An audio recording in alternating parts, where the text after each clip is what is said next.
บายดีทุกคนยินดีต้อนรับเข้าสู่ช่องของน้องตุ๊กตามื้อนี้น้องตัวเองสิมารีวิวรถไทยในสปปลาวว่าเป็นแนวใดทุกคนเนาะว่าเป็นอย่างคนลาวจังมักนิยมใช้สินค้าไทยและเป็นอย่างคนลาวจังมักนิยมใช้รถไทยนั่นเองทุกคนเนาะซึ่งมื้อนี้ทำมีไมค์แล้วอาจจะบ่มีเสียงรบกวนจากแมงจากจันห้องตอนนี้น้องตัวเองอยู่ที่สปปลาวอยู่ที่บ้านพลม่วงเมืองลองซานแขวงไซสมบูรณ์เด้อซึ่งเป็นบ้านเกิดเมืองนอนของน้องตุ๊กตานั่นเองเนาะเดี๋ยวเฮาสิมารีวิวเริ่มจากหมู่บ้านก่อนเลยทุกคนเนาะว่าน้องเต่งนั่นเกิดอยู่ไสและน้องเต่งเป็นคนสัญชาติใดแล้วก็รีวิวรถเราไปพร้อมเดี๋ยวตอนท้ายไปเจอกันกับรถเดี๋ยวขอแนะนำตัวเองก่อนเพราะว่าหลายๆคนอาจจะยังไม่ค่อยรู้จักน้องตุ๊กดีเนาะเดี๋ยวมื้อนี้สิแนะนำตัวเองอย่างเป็นทางการโอเคนับ1 2 3สวัสดีทุกคนชื่อตุ๊กตาสีหาราชเด้อเนาะตอนนี้อายุ18 ปีเนาะเกิดเดือน7วันที่13 2006เจ้าคุณจักบอเนาะถ้าเป็นคศก็สิเป็นประมาณ2549เนาะเขาเต็งเกิดปี2549ทุกคนเนาะปีนี้แหละเนาะและกาน้องเต็งขนาดเกิดอยู่ลาวอยู่ที่บ้านพลม่วงเมืองลองซานแขวงไซสมบูรณ์และตอนเวลาเกิดฮู้บ่ว่าอยากจะซื้อตุ๊กตาเพราะว่าตอนเวลาเกิดน้องตุ๊กขี่รถตุ๊กไปเกิดซึ่งตอนนั้นน่ะในหมู่บ้านน่ะมีลุงของน้องตุ๊กต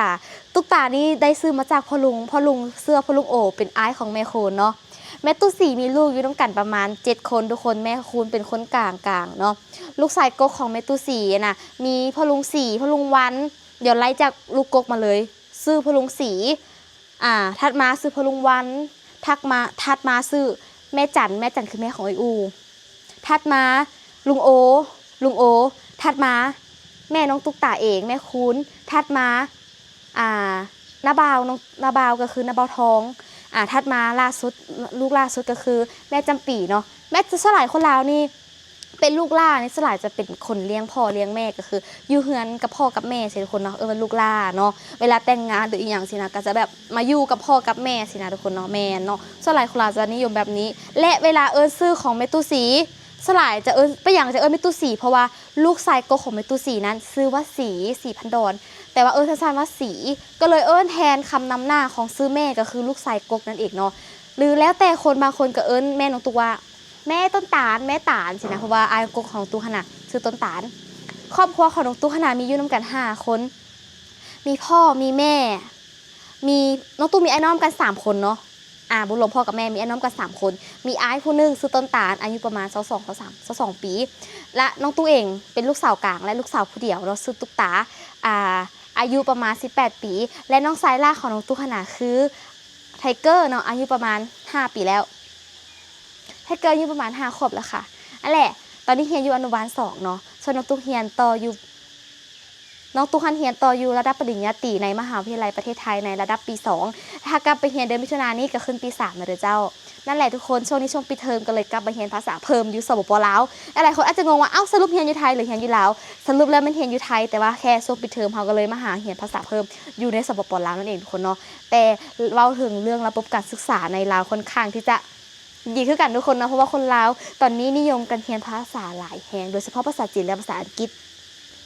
และเห็น FC หลายคนถามว่าเรื่องภาษาไทยเดี๋ยวยุลาวมีสอนบอภาษาไทยยุลาวถามว่ามีสอนบอกะสลายมันเป็นภาษาที่คล้ายกันสลายจะเห็นเองและเข้าใจเองหลายก่อนนั่นแหละทุกคนเนาะอันนี้ก็เป็นครอบครัวและเป็นที่มาของตัวเองเนาะส่วนพ่อแม่ของตุ๊กขนาพ่อสุสมศักดิ์แม่สุคูณเนาะอายุ44 ปีอายุเท่ากันเลยพ่อน้องตุ๊กตาพ่อสมศักดิ์เป็นคนจังหวัดสกลนครและนี่ก็เป็นรถที่เราจะมารีวิวทุกคนเนาะซึ่งรถคันตัวทางพุ่นน่ะรถสีฟ้าคือกันเลยแต่ว่ารถนี้เป็นรถของเป็นรถของไอ้ต่านกับไอ้มีนาแต่ว่ารถคันพุ่นเป็นรถของน้องตุ๊กตาเพราะว่าน้องตุ๊กคันซื้อตั้งแต่ตอนอยู่ห้องม.6 เนาะ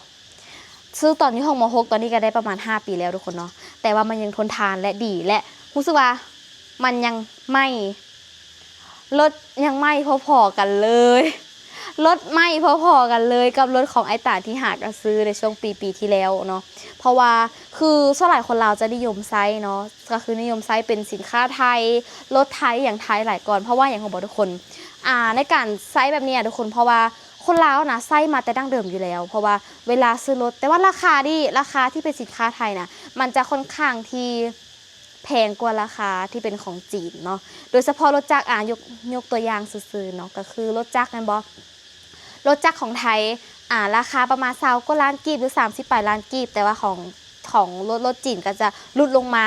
บ่ครึ่งนึงก็เกินครึ่งสินะทุกคนเนาะแม่นจะเป็นประมาณนี้เนาะแต่ว่าคนลาวก็ยังนิยมใช้ถึงแม้ว่าในลาวในตอนนี้นะทุกคนนะบอกว่าจะเป็นในเซเว่นอีหยังต่างๆเนาะมันจะมีสินค้าไทยหลายแล้วก็ตอนนี้สินค้าจีนค่อนข้างที่จะหลายถึงแม้ว่าจะมีสินค้าจีนจะหลายอยู่ในลาวแต่ว่าคนลาวก็ยังยึดมั่นในการใช้สินค้าไทยอยู่เพราะว่าเท่าที่สังเกตและเท่าที่พบเห็นบอกว่าจะเป็นห้างค้าเนาะเป็นมาร์เก็ตต่างๆทุกคนเนาะก็จะมีสินค้าไทยอย่างที่เป็นหลากหลายเนาะที่แบบเท่าที่เห็นได้คือจากแต่ก่อนนี้ประมาณ 90% จะเห็นเป็นสินค้าไทยเนาะที่เหลือก็จะเป็นสินค้าประเทศอื่นที่ป้าปนกันไปแต่ว่าณปัจจุบันนี้น่าจะประมาณ80แหละเพราะว่ามีสินค้าประเทศจีนค่อนข้างที่จะหลายโดยเฉพาะเม่นขนมแล้วก็ของไซต์ต่างๆแบบพวกครีมอย่างค่อนข้างที่บอกว่าจะเป็นอุปโภคและบริโภคค่อนข้างที่จะแน่นและหลายแห่งโดยเฉพาะของจีนในลาวตอนนี้เนาะเพราะว่าน้องตุ๊กบริวารลอยๆเลยทุกคนคือน้องตุ๊กเข้าไปสินค้าเข้าไปห้างค้าเข้าไปแบบมาร์เก็ตเข้าไปเซเว่นอย่างต่างๆนะเขาจะเจอขนมที่เป็นขนมจีนหรืออย่างหลากหลายอย่างแฮงเพราะว่าคนจีนท่านค่อนข้างที่จะอยู่ลาวหลายนะทุกคนแล้วก็คนจีนนำมาสร้างธุรกิจอย่างอยู่ลาวค่อนข้างที่จะหลายเนาะอันนี้ก็จะเป็นรถที่น้องตุ๊กเวลาไปเฮียนตอนนั้นก็ใช้รถคันนี้ไปเฮียนสินะรถคันฟังพุ่นอันนั้นเป็นรถของน้องตุ๊กอันนี้เป็นรถของอายนั่นแหละทุกคนเนาะเพราะว่าอายเพิ่นซื้อน่ะแล้วก็อยู่ลาวนะคือใช้เวลาที่แบบซื้อตู้ซักผ้าหรือซื้อรถอีหยังสินะคนเราจะซื้อเพราะว่าย้อนว่าเวลาที่แบบว่าเขาขับรถไปใส่นะมันค่อนข้างที่จะทนทานมันบ่ค่อยเพง่ายบ่ค่อยพังง่ายนะทุกคนเนาะมองง่ายๆคือมันบ่ค่อยเพพังง่ายเนาะเวลาที่เขาไปใส่มาใส่ค่อนข้างที่จะโอเคแล้วก็สะดวกสบายในเวลาที่ว่าเขาเดินทางนะทุกคนเนาะอันนี้เป็นรถที่แบบว่าใช้ในการเดินทางตลอดก็คือรถคันนี้เลยแล้วก็อยู่บ้านน้องตุ้ยนะทุกคนค่อนข้างที่จะเป็นธรรมชาติแฮงหลายคนบอกว่าเอ้าบ้านนี่คืออยู่แถวใดอยู่ชนบทว่ะโดยแม่นบ้านอยู่เขตเนาะของชนบทเนาะทุกคนเนาะก็บ่ได้ชนบทแฮงแต่ว่ามันก็เป็นโซนทางตัวเมืองอย่างอยู่ทุกคน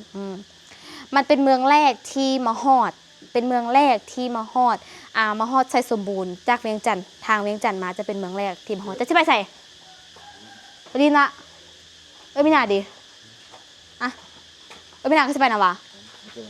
ไปนี่สงกรานต์น้องตุ๊กไม่ได้ไปใส่เลยเอามาเกินมาย่างเอาไหมเพิ่งไปส่งพระบ่ได้ไปส่งพระมื้อนี้บ่ได้ไปส่งพระเตรียมมื้ออื่นจังไปก็ได้ฮะพระแล้วเอาลงแล้วเอาลงแล้ววะบ่ได้ไปบ่ได้เตรียมน้ำหอมน่าจะเป็นมื้ออื่นแหละอันนี้เพิ่นเอามารถเว็บ100บ่โอ้ยเว็บไออันนี้เพิ่นมารถเว็บไอมันมีรถเว็บไอกับเว็บ100คนลาวส่วนใหญ่จะนิยมใช้เป็นรถเว็บ100นะหลายแฮงรถเว็บ100มีเว็บ100เว็บไออย่างต่างๆเนาะไอเพิ่นจะเป็นลิ้นป๊าดอีกี้มันเป็นสกอยไปกับคู่พาไปสเกิร์ตเราบายบายบ่ได้ไปเลยพากันไปลิ้นไส้ขอดวัดคนอื่นไปลิ้นบ่เลยแต่สงกรานต์ปีนี้ตุ๊กบ่ได้ไปใส่เลยเพราะอยู่เฮือนสงกรานต์ปีนี้อยู่เฮือนบ่ได้ไปลิ้นใส่ห้องรู้สึกว่าบ่ค่อยมักลิ้นละมักแบบอยู่เฮือนอยู่ศาลเฮ็ดนั่นเฮ็ดนี่เฮ็ดอย่างอื่นรู้สึกว่ามันม่วนแล้วก็มีค่าก่อนเนาะเพราะว่าอยู่เฮือนพ่อแม่กินเหล้าเมาอย่างมาเฮายังแต่งกินให้พ่อให้แม่กินได้ใช่ทุกคนเพราะว่าใหญ่น้อยก็อยู่เฮือนเฮาก็ยังแบบได้เฮ็ดเวียกเฮือนเวียกศาลได้อยู่เฮือนอยู่ศาลแบบโดดๆได้มาอยู่สินะแล้วก็กับพ่อแม่กลับมาเฮือนแล้วก็เพิ่นได้กินข้าวกินน้ำสินะเฮาก็ดีใจแล้วแบบได้เฮ็ดแนวกินให้พ่อแม่กินสินะถึงบ่แซ่บก็กิน แม่บอกว่าถึงบ่แซ่บก็สิกินเพราะว่าลูกเฮ็ดให้กินสินะพ่อต้องเต่งเฮ็ดอันกินค่อนข้างที่จะจืดจางนิดนึงเพราะว่าทุกคนบ่ค่อยมากินเค็มแล้วแบบเวลาให้กินแบบค่อนข้างที่จะจืดจางๆเพราะว่าอยู่คนเดียวบ่ค่อยเฮ็ดหยังกินหลายปานใดเวลาอยู่คนเดียวสลายตุ๊กจะเฮ็ดเป็นแบบต้มไข่เจียวซิดน้ำแม็กกี้ใส่หน่อยนึงแล้วก็กินเลยทุกคนแม็กกี้นั่นแหละใส่หน่อยนึงด้านหน้าเฮือนน้องตุ๊กจะเป็นเฮือนของน้องกุ๊กกิ๊กนี่เฮือนของกุ๊กกิ๊กอันนี้เป็นของน้องตุ๊กตาเฮือนเฮาจะอยู่ฝั่งตรงข้ามกันแบบนี้เลยเนาะจะอยู่ฝั่งตรงข้ามกันแบบนี้เลยและอาชีพหลักๆของครอบครัวน้องตุ๊กตาน่ะเป็นการกรีดยางพาราเนาะอาชีพหลักๆของครอบครัวก็คือการกรีดยางพาราทุกคนเนาะช่วงนี้ราคายางจะอยู่ที่ประมาณกิโลละ66,000กีบเนาะเห็นคนไทยก็บอกอยู่ว่าอุ้ยราคายางไทยก็ลงคือกันน้องตุ๊กตาเดี๋ยวต่อไปมันอาจจะขึ้นแล้วแหละเพราะว่ามันเริ่มเข้าสู่ที่ว่ามีฝนตกแล้วราคายางจะค่อนข้างที่จะขึ้น แม่นแหละทุกคนเนาะถ้าหากว่าเข้าสู่หน้าฝนเนาะทุกคนเนาะเราจะสามารถเก็บเงินได้ในช่วงหน้าฝนนี่แหละเพราะว่าราคายางมันค่อนข้างขึ้นและค่อยๆจอบในการกรีดยางเอานั่นเองเนาะส่วนคนที่กรีดยางก็คือพ่อสมศักดิ์กันเองพ่อสมศักดิ์จะเป็นคนที่ว่าไปกรีดยางทุกๆคืนเลยและพ่อจะไปนอนเฝ้าอยู่สวนยางเพราะว่าอย่างงูบอเพราะว่าต้องนอนเฝ้าทุกคนบอสนาคนขี้รักโจรค่อนข้างที่จะหลายแหงเตรียมที่จะรักของเฮาตลอดเลยถามว่าเคยทึกรักบอกแน่นอนว่ายางพาราอยู่เหือนน้องตุ้งน่ะเคยทึกรักมาก่อนอันนี้ใส่พาสซินเลยทุกคนอยู่น่ะเคยทึกรักยางพาราเด้เคยทึกรักยางพาราเคยทึกรักไก่เคยทึกรักไก่บ่พอทุกคนรักไก่เขายังพอเข้าใจว่าเจ้ารักไก่ค่อยแต่เจ้ารักกาแฟพ่อค่อยนี่ค่อยงงแฮงว่าแบบว่าเป็นอย่างเจ้าคือแบบว่ารักกาแฟฮะนะเจ้าคือสิอืดกินแฮงแบบแม้กระทั่งกาแฟพ่อสมศักดิ์ก็ยังทึกรักอ่ะอยู่ในสวนยางแท้ๆยางพาราก็เคยรักแล้วก็ยังเคยแบบว่ามีพวกแบบใจจิตใจดำพะนะเขาเจ้าแบบไปแบบว่าคือโบฮู้หรอว่าเขาตั้งใจจุดบอแต่เขาน่าจะแบบสูบยาแล้วทิมกอกยาทิมแล้วมันเป็นช่วงแบบว่าหน้าแรงค่ะทุกคนเขาจะบอกว่าหน้าแรงหน้าหนาวมันที่แบบใบไม้ร่นหลายแล้วแบบว่าอย่างไรก็ใบไม้ร่นหลายแล้วก็มันใบไม้ร่นหลายแล้วมันก็แห้งนะแบบมันติดเสื้อไฟง่ายแล้วแบบคนที่เขาจะสูบยาแบบสูบยาแบบเข้าไปป่าแล้วไปหาปูหาปลาไปหากับใส่กับดอกกับดักหนูกับดักอย่างแล้วแต่สูบยาแล้วทิมมั่วใช่ทุกคนโดยที่เขาเจ้าแบบบอดับให้มันละเอียดหรือเอาน้ำหดก่อนสูบยาแต่ก็ยังเป็นภัยให้คนอื่นก็คือทิมมั่วแล้วแบบทิมแล้วมันไปทึกส่วนยางน้องตุ๊กตามันก็เลยพุ่มไม้ส่วนยางในหอบหนึ่งแต่ว่ามันบริไม้หลายไม้ส่วนประมาณ100 กว่าต้นนี่แหละแต่ฮูบอกว่าแบบมันส่งผลกระทบแบบเสียโคตรหลายเลยแล้วก็ขาดรายได้อีกนั่นแหละ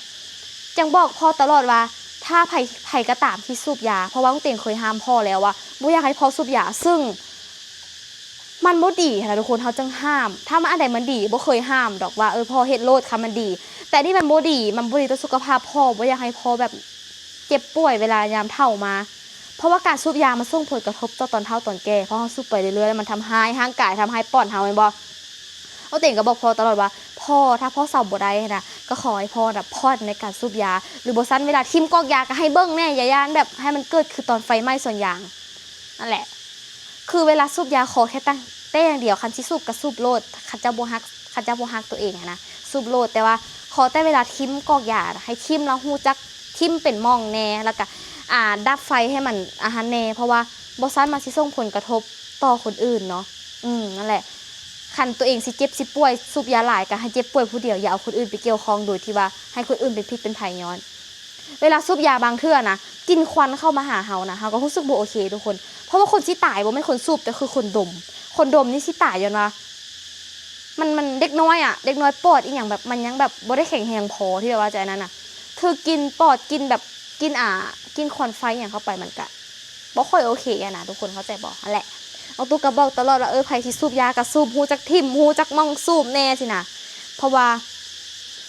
มันบ่ได้ดีนะทุกคนบ่ได้มักอีกน้องตุ๊กก็บ่ได้มักเลยคือ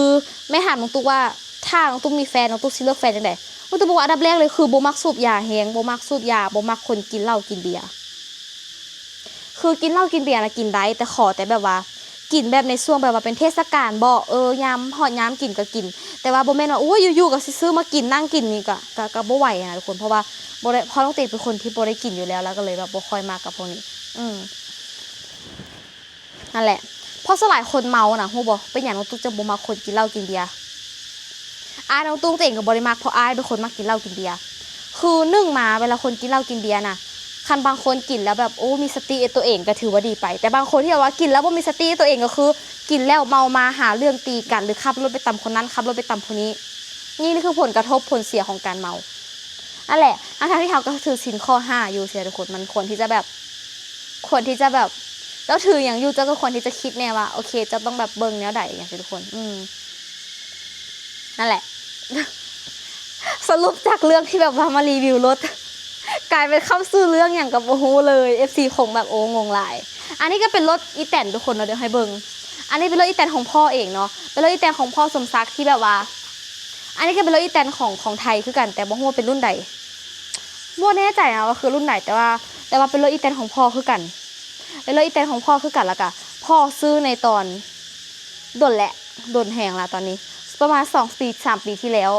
2-3 ปีที่แล้ว ซื้อแล้วก็เอาไว้มาเฮ็ดให้เฮ็ดนาให้สวนนี่แหละเนาะ บางเห็น FC บางคนบอกว่าโอ้ยน้องตุ๊กตารวยแล้วครอบครัวบ่ได้รวยทุกคนครอบครัวนี่รู้สึกว่ามันก็ยังดีกว่าแต่ก่อนเพราะแต่ก่อนนี่ทุกข์แฮงทุกข์จนแบบว่าไปหายืมเงินไผกับไผบ่ให้ยืมนะเพราะเขาเจ้าบอกว่าบ่อยากให้ยืมย้อนว่ายานเจ้าบ่มีเงินใช้ค่อย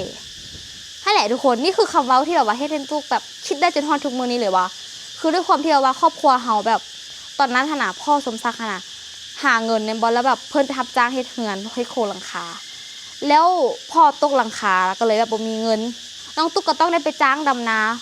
พ่อน่ะเป็นเสาหลักของครอบครัวอายก็ต้องดูแลพ่อแล้วตอนนั้นแม่ก็เกิดน้องไทเกอร์ออกมา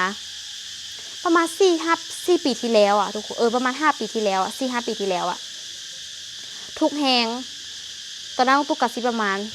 13-14 ปีนี่แหละ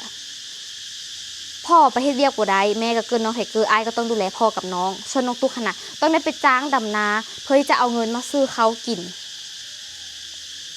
ไปจ้างดำนามือนี่แบบบ่เป็นตาเอาเลยเจ็บมือแฮงไปจ้างดำนาเพื่อที่จะมาซื้อข้าวกินแล้วที่ยังเต่งจื้อเลยบ่เคยลืมก็คือแม่ไปยืมเงินคนในหมู่บ้านนี่แหละเขาเนี่ยบ่ได้ซื้อเลยไปยืมเงินแล้วแบบคือเขาเจ้าบ่ให้ค่อยก็บ่เป็นหยังแต่ว่าสิ่งที่เขาเจ้าเว้ามานำหั่นน่ะทุกคนฮู้บ่เขาเจ้ามาเว้ามาแล้วใดเขาเจ้ามาเว้าว่าบ่ให้ยืมดอกแบบย้านแบบว่าเฮาบ่มีเงินใช้เขาเพราะว่าเฮาทุกข์แล้วตุ๊กแบบรู้สึกแบบบ่พอใจแฮงรู้สึกแบบ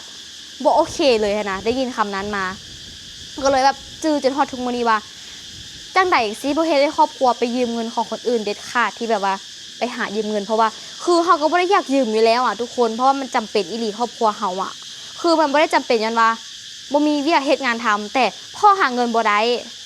คือแบบมันเจ็บเป็นสินะแล้วไปยืมแล้วคนว่าแบบนั้นให้ก็เลยเฮ็ดให้เฮามีใจขนาดจนฮอดทุกมื้อนี้น้องตุ๊กฮอดทุกมื้อนี้น้องเต่งก็ยอมรับได้ว่าเมื่อยในการหาเงินในการเฮ็ดคลิปในทั้งการเรียนแน่เพราะน้องเต่งอยากเป็นเสาหลักของครอบครัวอยากมีอนาคตที่ดีอยากเรียนให้สูงอยากให้เป็นที่พึ่งพาของน้องๆหลานๆได้ว่าโอเคถ้าอยากเรียนเฮาก็ยังสามารถที่จะพาน้องๆนุ่งๆสามารถเรียนได้นั่นแหละน้องตุ๊กก็เชื่อมั่นเต่งตลอดว่าคือตอนนี้ก็เริ่มรู้สึกว่าโอเคเฮาก็เริ่มแบบมาถึงจุดกลางละเฮาใกล้จะเรียนจบละใกล้สิถึงจุดที่เฮามีเฮ็ดเวียกงานทำมันก็สิถึงจุดหมายที่เฮาได้ตั้งไว้แล้วนะทุกคนอย่างน้อยเฮาก็ได้เฮ็ดถึงแม้ว่ามันสิช้าแต่อย่างน้อยเฮาก็ได้เฮ็ดแล้วก็น้องเต่งก็พยายามตั้งใจหาเงินขนาดเลยตั้งใจหาเงินโดยที่ว่ามองข้ามสุขภาพตัวเองลงไปเลยแต่ทั้งที่สุขภาพนี่โคตรสำคัญเลยแต่ว่าน้องเต่งแบบเฮ็ดเวียกจนแบบหนักแล้วแบบจนป่วยหั่นนะคือน้องตุ๊กขนาดป่วยหลายเทื่อได้ป่วยบางครั้งก็แบบแม่บ่ฮู้ด้วยซ้ำ FC บ่ฮู้บ่มีไผฮู้เลยป่วยแบบว่าแบบป่วยผู้เดียวค่ะทุกคนแบบบ่อยากให้ไผฮู้น่ะแม่นป่วยจนแบบบ่มีร่างกายจนแบบสินอนก็บ่ได้นอนสิเฮ็ดหยังก็บ่ได้เฮ็ดนะด้วยความที่ว่าเฮาอะนะอยากให้แบบเฮามีอนาคตที่ดีอยากแบบมีเงินมีหยังสินะแล้วก็แต่น้องเต่งก็พยายามแบบผลักดันตัวเองเรื่อยๆหาความรู้ตัวเองตลอดแล้วก็รู้สึกว่าพอแบบเฮาเริ่มหาเงินเป็นมีเงินใช้สามารถดูแลครอบครัวสามารถให้พ่อแม่ได้เริ่มรู้สึกว่าเวลานะโคตรมีค่าเลยทุกคนเวลาที่เฮาจะไปลิ้นไปหยังรู้สึกว่าเสียเวลาแฮงน้องเต่งบ่อยากไปเลยรู้สึกว่าเสียเวลาแฮงรู้สึกว่าเฮาเอาเวลาจุดนั้นน่ะมาหาเงินมาสร้างตัวแล้วจะดีก่อนบางคนบอกน้องตุ๊กมาว่าเจ้าอายุ17-18 ปีเจ้าควรที่จะได้ลิ้นได้เที่ยวคือน้องตุ๊กคิดว่าน้องตุ๊กแต่ว่าสำหรับคนอื่นน่ะอาจจะคิดแนวนั้นเนี่ยบอกว่าหมู่น้องตุ๊กเคยบอกถูกว่าอายุ17-18 ปีน่ะมีเท่าเดียวได้ควรที่จะเลาะจะลิ้นให้เต็มที่สินะน้องเต้ก็เลยคิดในใจว่าอันนั้นน่าจะเป็นสำหรับความคิดของคนอื่นแหละแต่ว่าสำหรับความคิดของน้องตุ๊กแมนอายุ17-18 ปีนี่แหละเป็นอายุที่แบบว่าเฮากำลังเลือกเส้นทางให้กับตัวเองว่าเฮาจะเอาแนวใดถ้าเฮาสามารถที่จะเฝ้าตั้งตัวเองได้เฮาก็จะสบายในวันข้างหน้าถ้าเฮายังท่าเวลาว่าเฮาไปลิ้นไปหัวไปเที่ยวก่อนน้องตุ๊กบ่เป็นคนอย่างนั้นน้องตุ๊กบ่เป็นคนที่ว่ามักเที่ยวเนาะแต่น้องเต่งมักในการหาเงินและมักในการเห็นรู้หลายก่อนเพราะว่าเฮามีเงินเฮามีความรู้อนาคตข้างหน้าถ้าเฮาอยากไปใส่เฮาก็ไปได้โดยที่เฮาบ่ต้องคิดว่าเฮาจะต้องมีเงินบ่คันเฮาจะต้องมีเงินใช้ซื้ออยู่ซื้อกินบ่แต่ถ้าเฮามีเวียกเฮ็ดงานทำเฮามีเงินไปใส่เฮาใช้จ่ายเฮาแบ่งเงินเป็นเฮาแบ่งเงินแบ่งเวลาได้ไปใส่เฮาก็บ่ต้องคิดเรื่องนั้นแต่น้องเต่งก็บ่ฮู้ว่าน้องเต่งสิตายเมื่อใดแต่ว่าถ้าที่ฮู้ก็คือทุกๆเวลามันมีค่านะทุกคนแต่ว่าก็มักลิ้นมักเที่ยวในบางเทื่อแต่ก็บ่ได้เที่ยวตลอดใช่นะโดนเที่ยวเทื่อโดนให้กำลังใจตัวเองในการได้กินหมูกระทะเนี่ยคือแบบมันเป็นสิ่งที่แบบใช้ชีวิตของน้องตุ๊กค่ะนะคนอื่นบ่ฮู้ว่าคิดแนวใดแต่น้องเต่งคิดว่า อายุ18-19 ปีมันเป็นช่วงเวลาที่แบบมากในการเรียนรู้อ่ะทุกคนเพราะว่าคืออยากเป็นแบบที่พึ่งพาให้กับน้องๆลูกๆหลานๆได้ว่าเฮากับโอ้เรียนจบมาเฮากับพาลูกพาหลานสามารถพาลูกพาหลานไปเรียนได้เนี่ยทุกคนนั่นแหละเพราะว่าอ้ายเพิ่นนั่นอยู่เฮือนอยู่ซานก็อยากแม่มีลูกได้3คนเนาะองเต่งก็อยากแบบเป็นที่พึ่งพาให้กับครอบครัวได้นั่นแหละเว้าง่ายๆเลยทุกคนสินค้าอย่างคือเฮือนคือซานคือกันทุกคนเฮือนน้องตุ๊กนี่บ่เฮือนน้องตุ๊กนี่ก็คือกันได้สินค้าในการปลูกทุกอย่างเลยนะล้วนแล้วแต่เป็นสินค้าของไทยเสียงจันดังแฮงคือเวลาที่ตุ๊กเตะพูดคำภาษาต่างๆนะล้วนแล้วแต่เป็นสินค้าของไทยเลยเห็นบ่เฮือนน้องตุ๊กนี่นะหลายๆคนบอกว่าอยากเห็นน้องตุ๊กตารีวิวเฮือนแนะนำเลยว่าบอกเลยว่าสลายเฮือนเนี่ยทุกคนจะเป็นสินค้าไทยทุกคนเนาะเป็นสินค้าไทยในการที่ว่าปลูกเฮือนปลูกซานอย่างต่างๆเนาะจะเป็นสินค้าไทยจะเป็นสินค้าไทยเป็นหลักๆเลยเนาะเฮือนนี่กัดตั้งแต่อย่างต่างๆเนาะมีสินค้าจีนบ่มีสินค้าจีนก็มีคือกันสินค้าจีนก็มีคือกันแต่ว่าสินค้าจีนก็จะเป็นอีกส่วนหนึ่งมีสินค้าจีนมีสินค้าจีนมีสินค้าไทยที่ป้าปนกันไปแต่หลักๆนี่ยอมรับว่าเป็นสินค้าไทยบอกว่าจะเป็นพวกสีปูนกะโหลกะเล่พวกนี้นะเขาจะใช้เป็นสินค้าไทยเป็นหลักเพราะว่าถ้ามันดีเนี่ยเนาะมันดีเขาต้องใช้มันเสียทุกคนเนาะย้ำว่าสินค้าไทยค่อนข้างที่จะได้มาตรฐานและคนลาวจะนิยมใช้เป็นหลักเนาะตั้งแต่เท่าที่จำความได้กะบอกว่าจะเป็นพวกยาซาผมครีมซาผมอย่างต่างๆครีมทาผิวของอยู่ของกินแป้งนัวของปรุงแต่งอย่างต่างๆก็จะใช้เป็นสินค้าไทยเป็นหลักเลยนั่นแหละค่ะเป็นยังไงทุกคนได้ฟังคลิปนี้แล้วอาจจะยืดจะยาวและอาจจะมีหลายๆอย่างที่ผสมผสานกันไปเนาะหวังว่าจะเป็นความรู้และเป็นแนวที่หลายๆคนอยากจะรู้เกี่ยวกับสปปลาวทุกคนสามารถที่จะถามน้องตุ๊กตาได้เลยว่าโอเคอยากรู้อย่างเกี่ยวกับลาวว่าถ้าเป็นคนลาวมาไทยจะนอนอยู่เฮือนคนลาวได้บ่มันนอนได้ทุกคนหาไปแจ้งเจ้าบ้านมันนอนได้อยู่แล้วแหละเนาะซึ่งบางทีเนี่ยมันถ้าเจ้าแบบบ่ฮู้คือกันนะว่ามันเกิดอะไรจังไดบางทีอะที่แบบว่าแบบนี้อ่ะคนลาวแบบคนไทยมานอนอยู่ลาวแล้วแบบทึกกองหลอนอีหยังจับสินะเรียนกับบ่ฮู้คือกันในกรณีนี้แต่ว่าถ้าที่บ้านน้องตุ๊กนี่คือแบบเวลาคนไทยมาก็สามารถมานอนเฮือนได้แต่เราต้องแจ้งเจ้าบ้านว่าโอเคมีคนไทยมาเด้อแบบเพิ่นมาพักญาติพี่น้องกันมาเวียกมางานมาสู้ขวัญมาอีหยังสินะคือมันก็โอเคบ่ได้เป็นหยังเลยทุกคนแม่นบ่ได้เป็นหยังเลยแต่ถ้าอยากปลอดภัยอีหลีก็คือไปเช่าโรงแรมไปเช่าบ้านพักอยู่กะอันนี้แฮงถูกต้องเลยคันไผสิมาจับนี่จะไปกับบ่ผิดน่ะจะไปบ่ผิดสามารถจะไปบอกเลยว่ามันจะไปกับบ่ผิดมันบ่ได้ผิดกฎหมายเลยที่แบบว่าเฮาบ่ได้เฮ็ดหยังผิดนั่นแหละค่ะนี่คือความจริงค่ะโดยแม่แล้วโอเคทุกคนเดี๋ยวคลิปนี้ขอตัวลาไปก่อนจังได๋กะฝากรับชมกดไลค์กดแชร์แล้วก็ติดตามเป็นกำลังใจให้น้องตุ๊กตาคลิปต่อไปแน่เดี๋ยวเต้นขอตัวลาไปก่อนบ๊ายบายสบายดีคนอื่นไปเลยสุกาหมดแล้วยังแต่น้องตุ๊กตาที่แบบอยู่เฮือนซื่อๆบ่ได้ไปใส่บ๊ายบายทุกคน